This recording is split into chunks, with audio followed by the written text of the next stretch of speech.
Hey, this is Jack Bourne. I'm the founder of Deadline Funnel, and today I want to share with you our improved sales tracking. I want to show you how to set it up, how to use it, specifically how to know if your Deadline Funnel is collecting the right data before you go live, and also how well it's converting after you go live.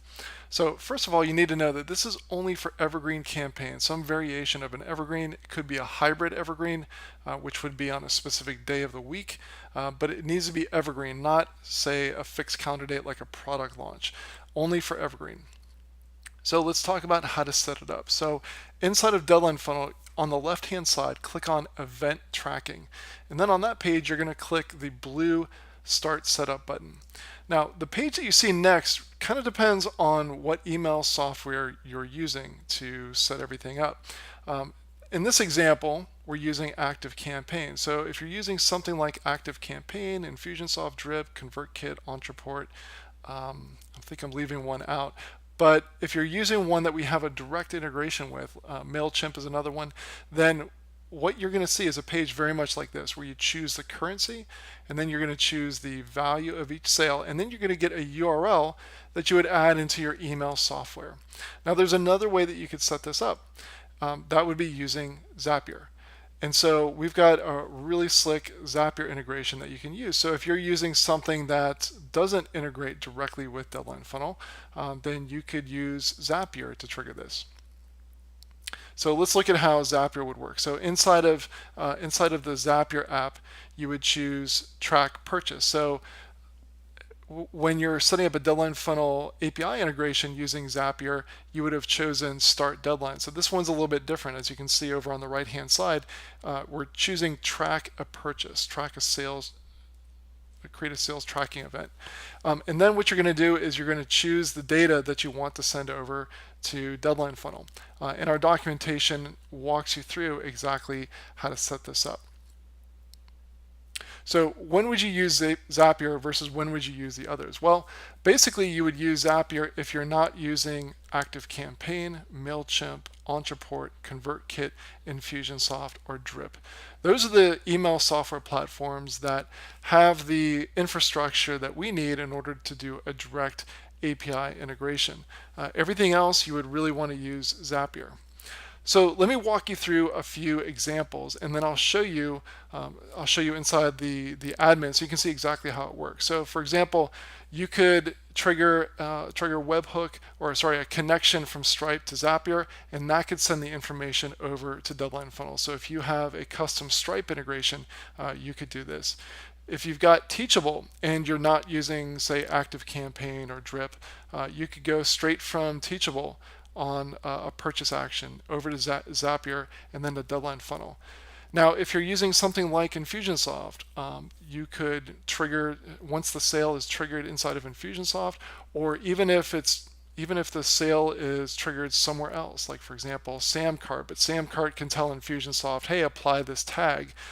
In either one of those situations, you could have Infusionsoft send what they call an HTTP post over to Deadline Funnel. So this would not use Zapier. This would be a direct integration.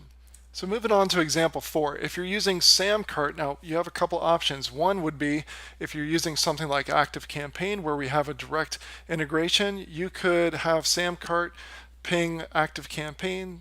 ActiveCampaign applies a tag, let's say, and that kicks off the webhook that notifies Deadline Funnel. So Samcart, ActiveCampaign, Deadline Funnel. Another one would be Samcart, Zapier, Deadline Funnel. So you have a couple of different options. It really just depends on what sort of marketing tools are in your stack. Okay, so let me give you a quick tour inside the admin and show you some things that you can do. Okay, so let me give you a quick tour of the event tracking area. So first of all, we've got some what we call sexy graphs, which you can adjust the start and the end time very, very easily, and those will instantly update on the fly. Really, really helpful to see trends, etc. You can see total number of sales, total amount of revenue, tracking started. So the red line is tracking events like webhooks that would be coming in. It also would be if someone is starting from visiting a page and there's no webhook involved, that would be included as well. So you can compare the tracking stats versus your sales. And by the way, this is demo data here. Now you can also come down here, a few other useful things.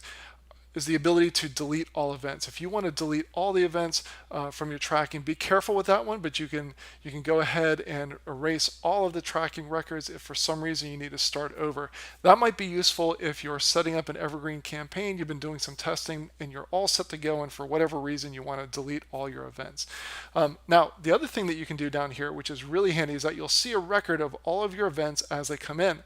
Now, up here at the top, you can see that there's 810 tracking events and there's only 2 rows here. Well, why is that? That's because I've used another very useful feature that you're going to love, which is the ability to filter the data based on email, or you could filter in this column for IP address.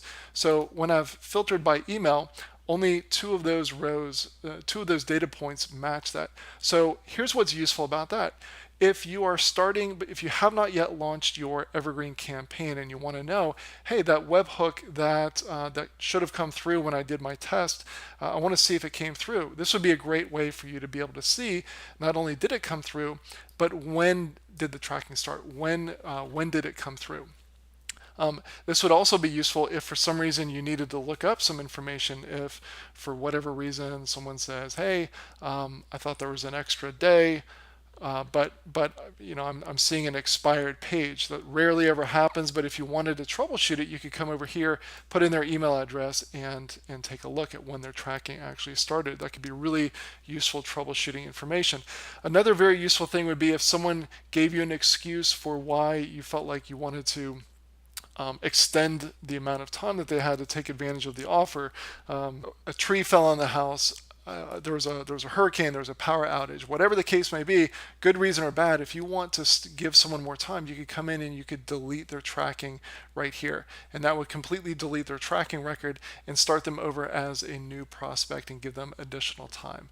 So that's a quick walkthrough of the event tracking area and how you can use it in your deadline funnel campaign. Now, if you're already a Deadline Funnel client, we would love it if you would help spread the word. That's how we get most of our clients, by happy clients like you telling other people. And if you're not a Deadline Funnel client, then I would love for you to check out what other direct response marketers just like you have to say about Deadline Funnel. Having a deadline on an evergreen is really important. And we use a fantastic software created by a gentleman by the name of Jack Bourne. Do you know Jack? Yeah, Okay. Jack's a great guy. He's a great guy. Deadlinefunnel.com.